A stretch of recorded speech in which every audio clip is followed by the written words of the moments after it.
오늘은 고작 나귀로 세상을 바꾸는 중이라는 제목으로 말씀 나눠보도록 하겠습니다.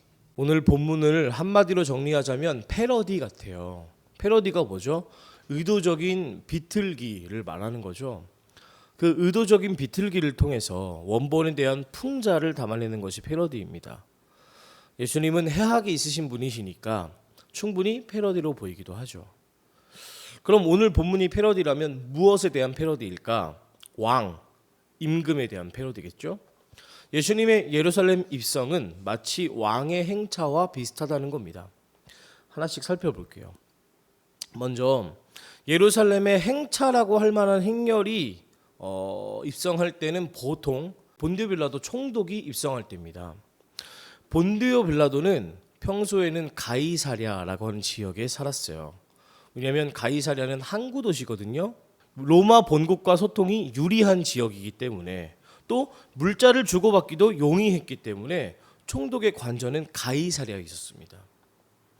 로마는 이스라엘의 자치권을 존중했어요. 그래서 선을 넘지 않는다면 이들의 신앙, 이들의 문화를 굳이 건드리지 않았어요. 그래서 로마는 그 예루살렘의 대소사들, 이스라엘의 대소사들을 대제사장과 사내들인 의원들에게 맡겼잖아요. 간접 통치를 했던 거죠. 그런데 이 로마의 총독이 자치권을 보장하면서도 예루살렘에 머무는 기간이 있었습니다. 그게 언제냐면 큰 행사 때였어요. 유월절 같이 유대인들에게 큰 절기가 되면 많은 사람들이 예루살렘으로 모여드니까 이들에게 약간의 긴장을 주기 위해서, 치안을 위해서 일부러 본디오 빌라도가 예루살렘에 들어와 있었습니다. 자, 그럼 이제 상상해 봅시다. 로마의 총독이 예루살렘에 입성할 때 어떤 모습이었을까요? 화려했을 거예요. 왜냐하면 총독이 지금부터 예루살렘에 머물러 있으니 유대 시민들은 긴장하시오라는 메시지를 줘야 하니까 굉장히 화려하고 성대하게 행진했을 겁니다. 그리고 이 화려한 행진은요, 사실 로마 제국의 문화예요. 로마의 황제나 개선 장군은 전투에서 이기면 거대한 퍼레이드 행렬을 만들어서 로마로 입성했습니다. 그럼 많은 시민들이 거리로 나와서 소리를 지르면서 화답했어요. 로마의 식민지인 유대에서도 이러한 로마의 어떤 행진 문화를 알고 있었을 겁니다. 그러니까 오늘 예수님이 예루살렘에 입성하시는 모습은 유대인들도 익숙했고 로마 제국을 떠올릴 만한 모습이었다는 거죠. 그런데 이건 패러디가 아닙니다. 왜 패러디가 아니냐면 예수님이 예루살렘 입성하시는 그 모습을 풍자나 혹은 장난으로 하신 게 아니기 때문이에요. 겨우 로마를 욕보일 목적으로 하신 행진이 아니라는 겁니다.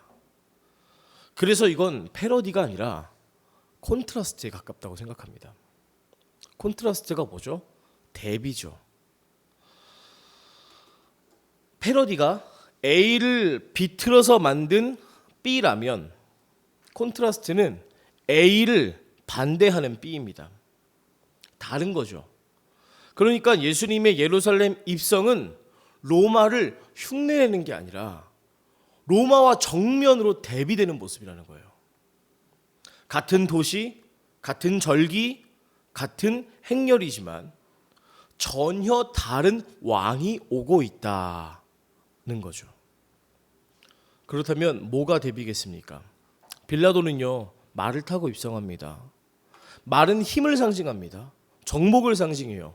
전투에서 말은 지금의 탱크 같은 거예요. 막 그냥 밀고 가거든요.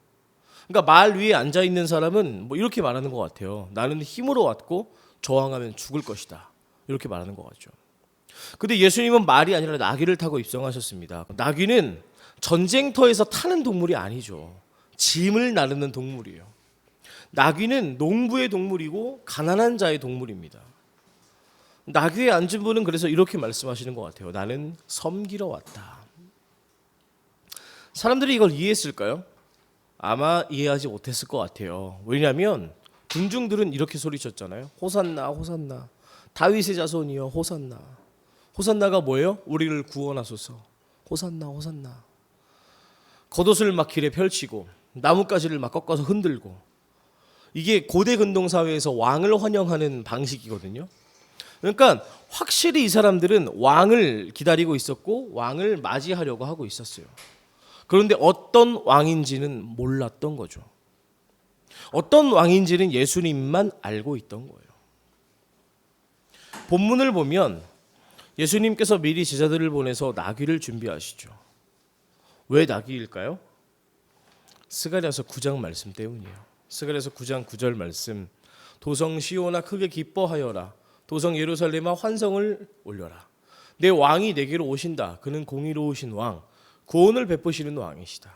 그는 온순하셔서 나귀, 곧 나귀 새끼인 어린 나귀를 타고 오신다. 이게 500년 전에 기록된 예언입니다.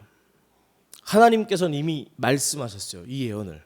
그리고 예수님께서는 그 예언을 성취하신 거죠.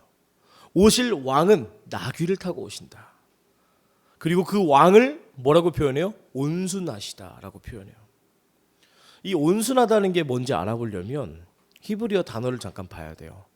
어려운 단어는 아닌데 아니라는 단어예요. 아니. 이게 온순하다라는 뜻도 있지만 고난을 받는, 가난한이라는 뜻도 있어요. 그러니까 애초에 성경이 예언한 대로 이 메시아, 그리스도, 왕으로 오실 분은 고난을 받으시는 왕이라는 겁니다. 하나님이 보내실 왕은 구원하시는 왕은 맞아요. 구원하실 왕은 맞는데 정복을 통해서 구원하시는 왕이 아니라 희생으로 세상을 구원하시는 왕이라는 거예요. 예수님은 그 예언을 알고 계셨고 그 예언을 성취하시는 거죠. 나귀 위에 올라타심으로써 하나님의 오래된 약속을 이루시는 겁니다. 그렇게 예수님은 고작 나귀를 들어서 세상을 바꾸셨습니다. 말이 아니었죠. 칼도 아니었어요. 군대도 아니었어요. 고작 나귀 한 마리로 세상에 콘트라스트를 갖고 오셨습니다. 그런데 그 나귀 위에 앉으신 분이 십자가에서 죽으시고 사흘 만에 부활하셨습니다. 그리고 2000년이 지난 지금 우리가 이 자리에서 그 이야기를 나누고 있는 거죠. 혹시 여러분들 이런 생각해 보신 적 있으세요? 고작 이 기도가 뭘 바꾸겠어? 고작 이 헌금이 뭘 하겠어? 고작 내가 건넨 말 한마디가, 고작 내가 사준 밥 한 끼가? 맞습니다. 고작이죠. 나귀도 고작 나귀 새끼였잖아요. 그런데 예수님은 그 고작 나귀를 선택하셨습니다. 나귀가 달라진 게 아닙니다. 나귀 위에 누가 앉으셨냐가 중요한 거죠. 하나님의 손에 들린 고작은 더 이상 고작이 아닙니다. 우리의 그 고작 기도, 고작 헌신, 고작 사랑이 하나님 손에 들려지면 달라지는 겁니다. 왜냐하면 주님은 지금 이 순간에도 고작 나귀로 세상을 바꾸시는 중이시기 때문입니다. 고린도전서 1장 27절에 이런 말씀이 있습니다. 그런데 하나님께서는 지혜 있는 자들을 부끄럽게 하시려고 세상의 어리석은 것들을 택하셨으며 강한 것들을 부끄럽게 하시려고 세상의 약한 것들을 택하셨습니다. 하나님은 원래 작은 것, 약한 것, 어려운 것, 부끄러운 것, 부족한 것들을 좋아하십니다. 그 작음이 얼마나 존귀한지를 아시는 분이세요. 그리고 그 작음을 사랑하십니다. 그러니까 우리의 약함, 우리의 어려움, 우리의 부끄러움, 우리의 부족함을 하나님께 드리셨으면 좋겠습니다. 나의 작음과 나의 흔들림으로 하나님께 나아가셨으면 좋겠습니다. 나의 그 작음은 하나님께서 준비하신 작음이고 예수님께서 부르시는 작음입니다. 예수님께서 고작 나귀를 통해서 세상에 콘트라스트를 가져줬듯 우리의 작음으로 세상에 들어 쓰시는 줄 믿습니다. 우리의 왕께서 겸손의 왕으로 오셨으니 겸손의 세상을 사시길 바라고, 평화의 왕으로 오셨으니 평화의 세상을 이루며 살아가시기를 주님의 이름으로 축원합니다. 우리 주신 말씀 기억하면서 마음에 새기는 기도 갖도록 하겠습니다.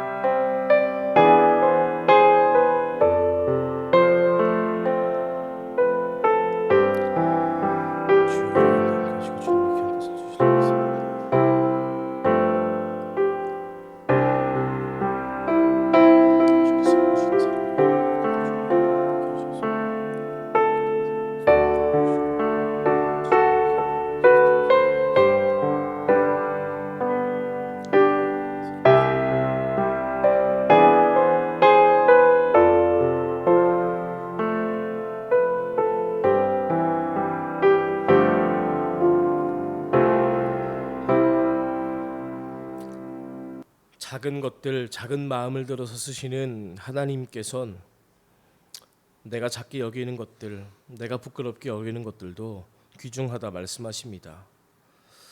우리의 강함과 우리의 자랑거리로 하나님을 드러내는 것이 아니라 내가 숨기고 싶은 것들, 부끄러운 것들로 하나님은 들어서서 자랑으로 만들어 주십니다. 예수님이 그렇게 오신 분이시고 겸손의 왕으로, 섬김의 왕으로, 또 온순하신 고난을 받으신 왕으로 이 세상에 오셨기 때문입니다. 종려주일 예수님께서는 군중들의 환호를 들으시면서도 곧 이 환호가 저주로 바뀔 것을 알고 계셨습니다. 그러나 그럼에도 묵묵히 그 길을 걸어가셨습니다. 그것이 예수님 당신께서 성취하셔야 될 일임을 알고 계셨기 때문입니다. 오늘 주일 예배를 통하여서 저희들의 고난 주간이 시작됩니다.